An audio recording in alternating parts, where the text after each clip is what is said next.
Hi guys, welcome to Root Stem. I'm going to get straight into it really, but if you do like these videos, please like, share, subscribe, hit the notification button if you do want to see them more. Today's vid we're going to be doing the robot guy from Blackstone Fortress. His name is Imperial Robot UR025. I can't mess that one up, can I? Uniform Romeo -025. We've got him painted up in a mechanical standard grey after painting him up with a black undercoat.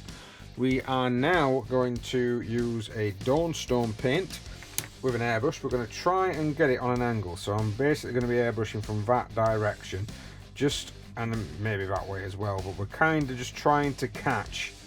We're not really wanting to circle. I mean, I might circle that way to catch the bat, but we're trying to just catch as much as we possibly can. I'm on about 30 psi, and we're thin down to perfection.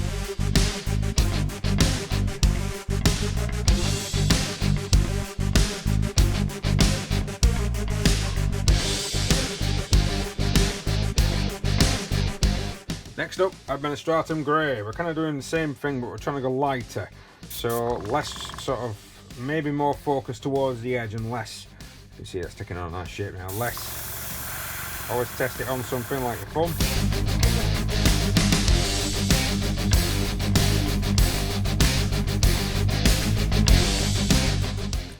I've been grey again. Now we're going to go in with a soft dry brush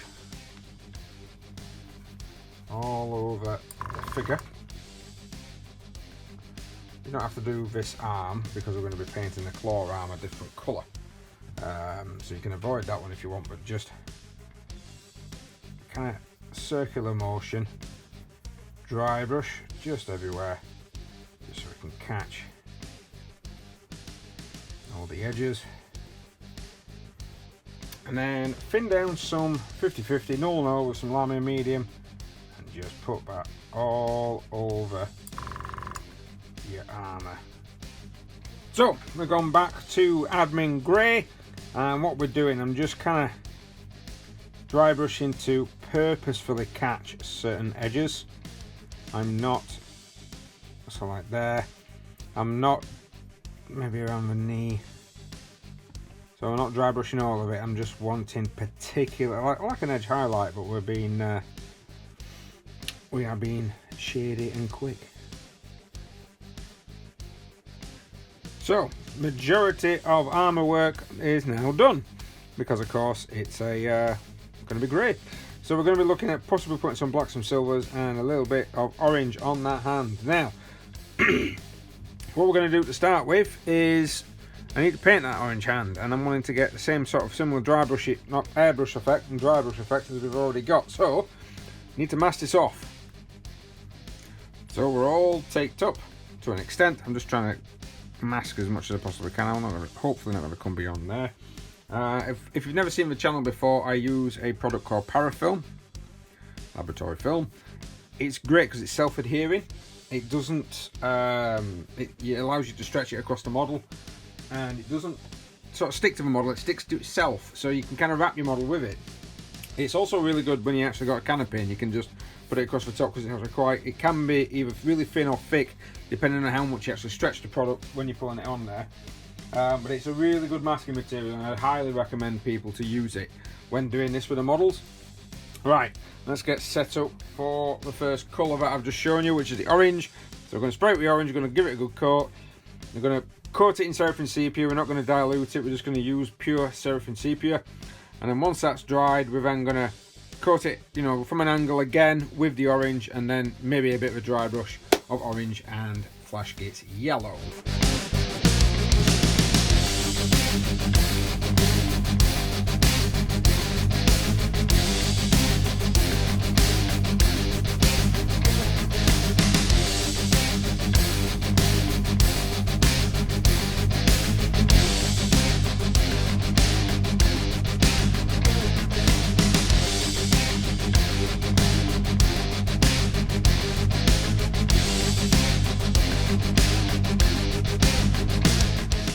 Oh, and before we proceed, yes, I know I messed up.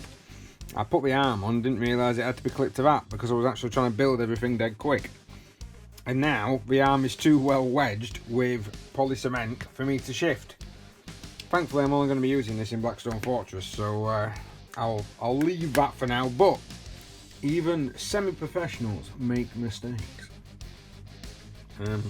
Just look at that, nice orange arm. So what next? Well, it's mainly a load of little things. I'm actually going to do a bit of black. I'm going to put some black around this weapon because I want it to look like an old school assault cannon. So that's mainly going to be a black housing, and then of course the rods will be silver, and then that's going to be a silver.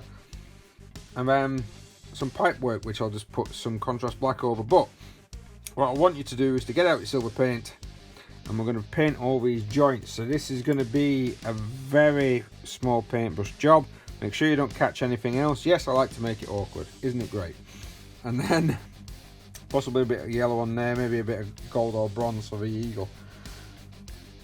And then we'll come back in and do some darkness for those vents. Let's get cracking. So just your normal everyday household, a bad and black, thin down of course. I don't know why this seems to get very thick. And we're going to be putting that all over the gun housing. Right, I'm going to do it right up to the edge. So right up to this bit here.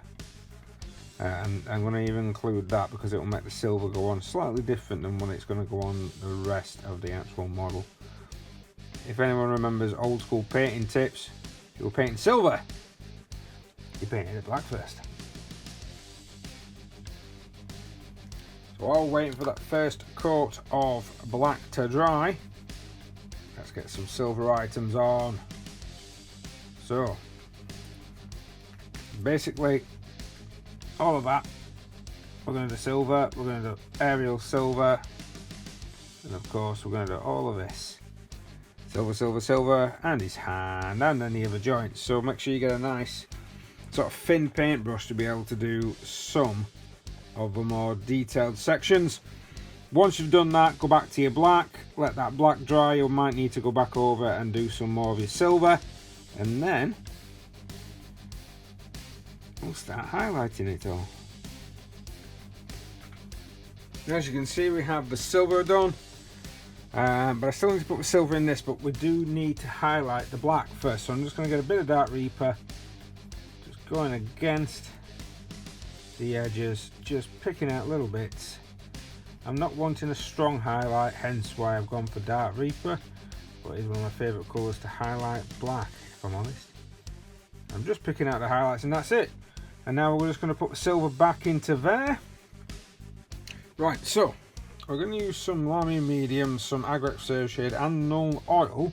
And we're going to create our own kind of wash. Now, basically I don't want the generic Null Oil. I'm wanting it to be a bit, get that sort of reddy brown that you get with the Agrex Reserve Shade. I don't want it to be super concentrated, hence why I have thinned it, but I have put on this bit, I have put pure Null Oil, and on the rest we're kind of going to give it a dirty, kind of hopefully fresh grease look to the rest of the metal, and this should set it out compared to, well, compared to normal sort of like paint jobs of silver. Right. And now I'm going to swap to a smaller brush. So a couple of advancements, move the tissue out of the way. Some Screaming Bell. We are going to put the Screaming Bell onto his symbol on the side. We'll put some Retributor Armor Gold onto his symbol on his chest. And then we'll put some Glacier in a light screen, little dots, basically everywhere where it kind of like has panels. So what we're going to do is we're just going to use a variety of different colours, and voila, the colours. Right, basically we're going to be using Griff Charger Grey in what looks like the screens. So there's one underneath there and one at the back. That'll just give it the edge that we're after. A variety of buttons. Actually, I probably don't need that many colours. There's 1, 2, I'm going to have that as red and green on off switch, and then there's a couple of little buttons in there. And then this, now we're going to be having a mix of Cassandra yellow, some of the shade with a little bit of lime medium, just to thin it out. I'm going to put them into the lights.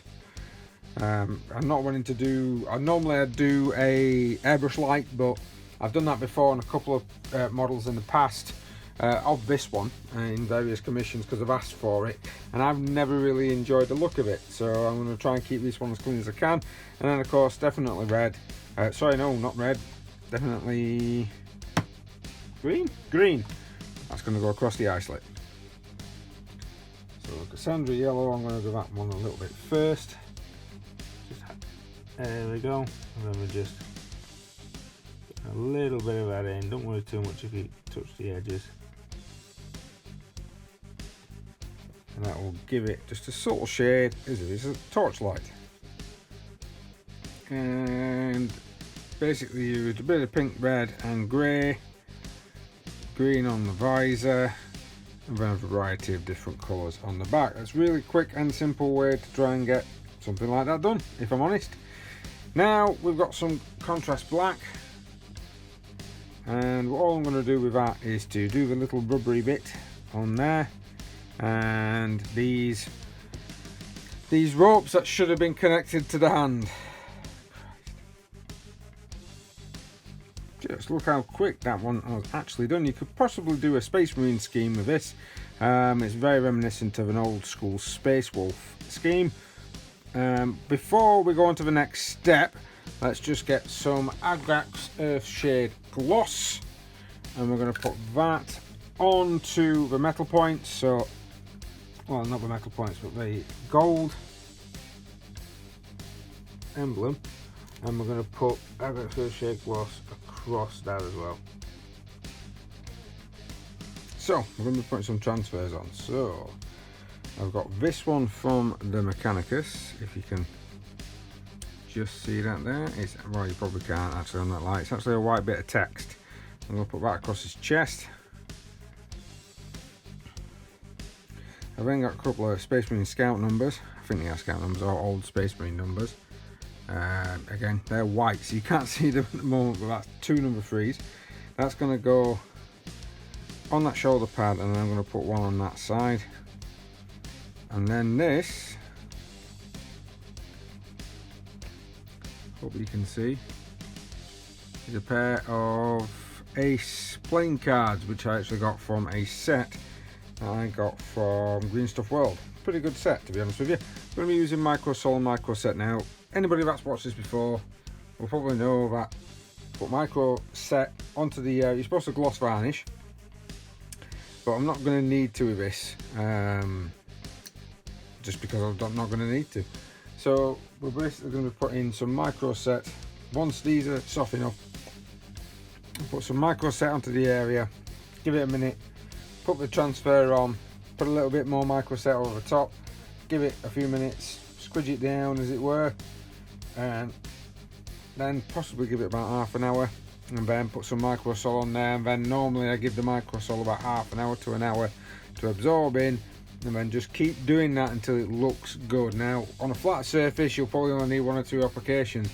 Curved surfaces like Space Marine shoulder pads, which are a nightmare, you're going to need several. You're going to need quite a bit, so hopefully the smaller sticker on this side won't need it, but only time will tell.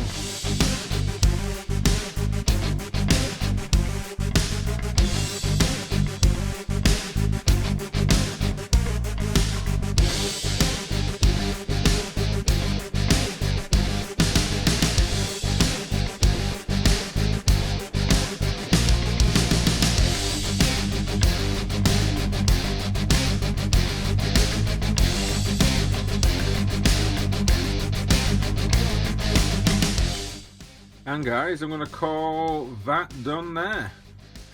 Now, there might be a bit of reflection from the transfers, but if you just put some Lamium medium over it, it does dull it down.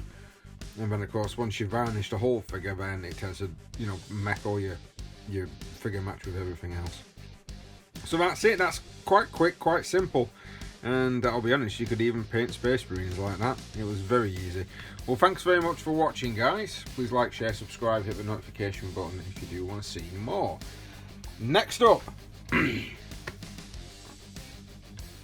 going to do the two squats. I'm going to do the two rattlings. So join us next time. Probably going to paint them up in my guard colours, not quite sure. But make sure you've got your airbrush ready, and we'll see you then.